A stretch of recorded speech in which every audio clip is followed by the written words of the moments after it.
of 3, potentially 4 activities today, okay? The whole goal of today is to talk about what it takes to have a winning culture. When I say the word winning, I'm not just talking about dubs. I'm not just talking about what happens on the scoreboard, okay? That's not what I'm talking about, okay?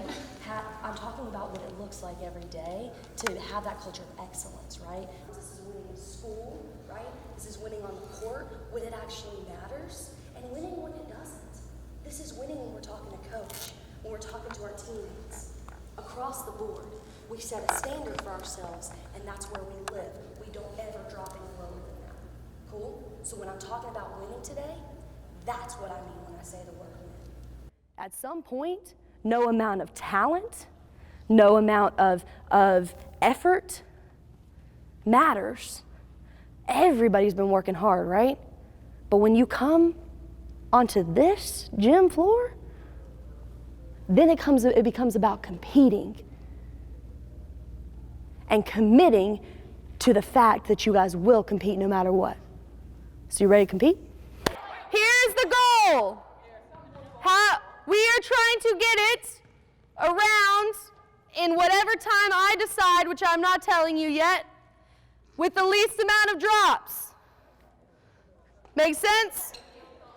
Okay? So I don't care how many drops it is, but the only way you get a point is if your team got it in less drops than the other 2 teams. Cool? Let's go.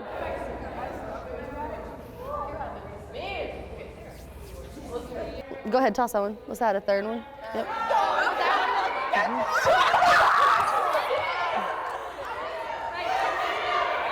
Are you the start? Let's go, let's go, let's go. What was hard about that? Why did it become challenging? Yes, had people panicking. I want to hear what your strategies are, okay? Freshmen, what are your strategies? 2 strategies. Only focus on the person you're getting it from and throwing to. Don't focus on the Yeah, so we're trying to keep it slower, right? Why? Because if you're not fast and rush, and you're not counting how many times you get around, you're counting how many times you drop it. Yeah, absolutely. And then on top of that, okay, what was the second one? Only focus on the person you're getting it from and throwing to. Okay. Is that hard to do sometimes? I mean, is it hard? It's really hard. Taking it out of this game for a second, let's take it into volleyball. You know what you're supposed to be focusing on, right? I mean, you guys are highly intelligent. You know what you're supposed to be focused on, but sometimes do you get distracted? Because somebody next to you is just, fooling around or whatever, or some other person next to you is angry because they keep messing up. Or maybe coach is yelling something at you, or maybe you got your parents in the stands and you really care about what they say, or maybe you're thinking about, oh no, man, well last time I went out there, coach, I didn't do well, so now I gotta go back out there, I gotta be better. And then you're not focusing on what you're supposed to. Regardless of the distractions, this is how we practice focus. Regardless of what's going on out here, this is how we zone in and know what we need to focus on, and then we execute on it. I told you I was going to change things up a little bit, right? So when we're playing and we have the best plan going in and we're trying to execute it, and we're doing pretty well, just like we just did, right? But then the other team's playing really well too, because, that's going to happen, right? And they're playing really well, and they're beating us down, and we get tired. What happens when we get tired? We slack. We get lazy. The only way we get better at that is if we practice it. Put all the balls right here and hit the line. All right, let's go 5. Down and back. Let's go, let's go, let's go. That's 1! That's 1!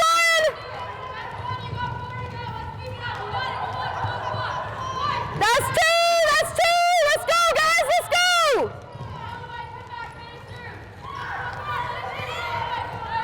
Yeah.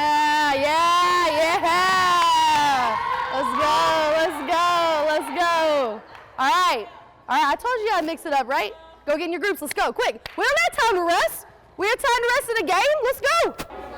First person, come grab another ball, let's go, quick. Actually, grab two. First person, come grab 2 balls. Whoever's. Yeah, grab 2. Let's go. I'll tell you what. Hey, recover. If you drop the ball, guys, listen up. If you drop the ball, we recover. If you make a mistake, we recover. So you learned from what happened last time, all those mistakes, right? And you made the adjustments, okay? How necessary is that that needs to happen in volleyball when we're playing or when we're practicing? Yeah, sometimes you guys get like caught up in your mistakes and you just keep making either the same ones over and over or you make some new ones, okay? Rather than, hey, let me slow it down for a second. Let me figure out, hey, what's going wrong? What's happening? How can I adjust? I love that. How can we use an activity like that and take it into playing, into practicing across the board?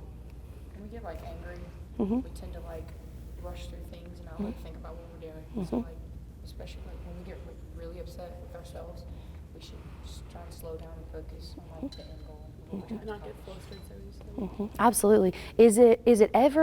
Are you ever gonna not get, flustered or frustrated or whatever when you make a mistake? I mean, look, obviously by today, you guys care. You like to compete, which means you don't like to lose, which means you don't like to make mistakes. And that's cool. You're gonna get flustered. But what do we do about it? How do we make an adjustment? How do we move forward? Because I'll tell you this right now, if you go out on the court and you're holding on to all that and you're making mistake after mistake after mistake, you're not only letting yourself down, you're letting the people around you down, right? But it happens more often than you think, even with really, really talented, elite, high-level athletes. They're doing the same thing, but they practice it, they train it. That's the difference.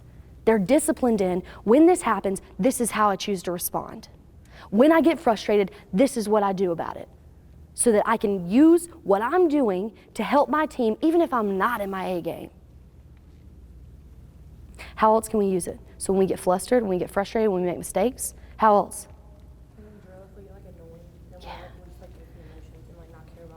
Yeah, so it's not just when we're playing, it's in the little things when we're in practice, right? And guess what? Now, you probably, that 15 minutes that you waste, that probably carries into the next drill, right? Then all of a sudden, we just lost a day. Love that. What about when we get tired?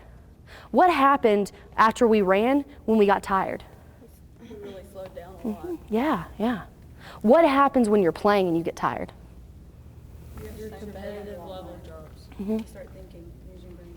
Yeah, you have to start thinking more. What'd you just say? Your competitive level drops. Yeah, it can, right?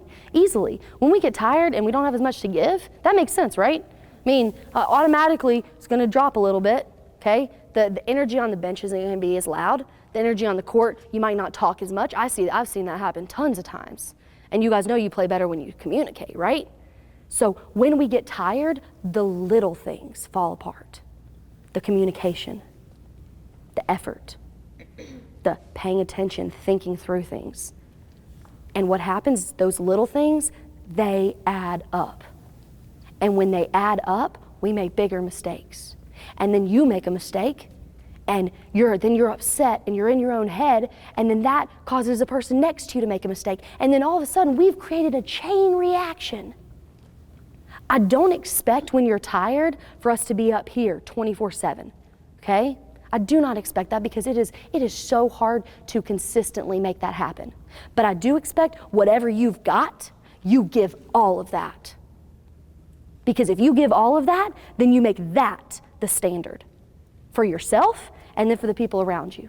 This right here, not the games and stuff, but the messages, that's this culture of this program. Whether you're in middle school or whether you're a senior. That is the culture that everyone has to live out. But I can't make that happen. Coach can't make that happen. You can't make your teammate make that happen. You can keep them accountable, right? But you have to hold yourself accountable to that too. Unless we're committed to these things and we're committed to compete, not just for yourself, but for a bigger purpose of this program, of the letters that you're wearing on your chest, unless we're willing to compete for those, the rest of it means nothing.